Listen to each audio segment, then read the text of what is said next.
Zdravo! Danas su govorti o tome što mislim da su pet najboljši timova u Hrvatskoj ligi.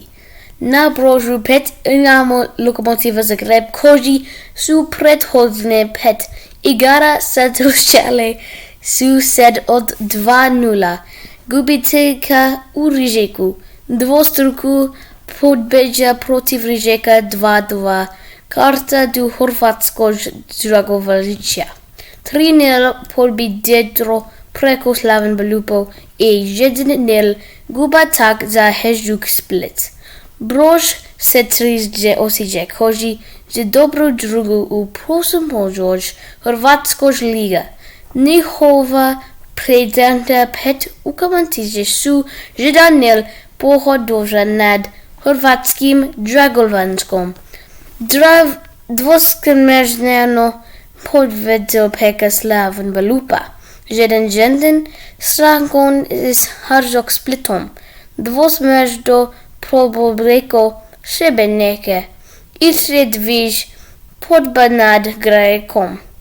Na bravu trikom Hajduk Split koji jedva dobří europský kvalifikace. Plus sezonovaním Kretrog, no, usvožím předhodrem 5, one jsou nečekla Goriču 0:0. Izgubila se su Šibenik 2:0, u Knetrek Osijek 1:1, pobjedili Lokomotiva 1:0.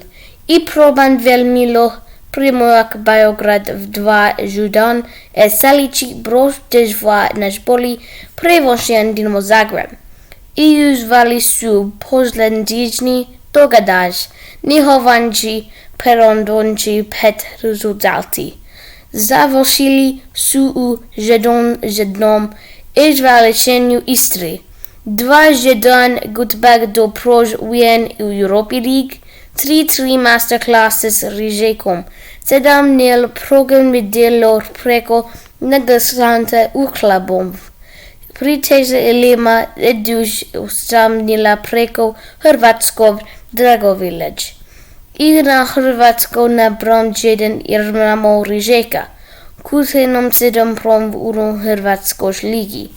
Usvož pretomnož 5 ukamisi, oni su pobjedili Lokomotiva Zagreba 2:0, izbavili su Lokomotivu Zagreba dvoči, imali su svoj masterclass protiv Dinamo Zagreb 3:3.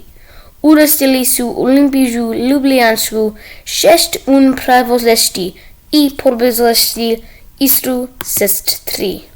Dovidenja!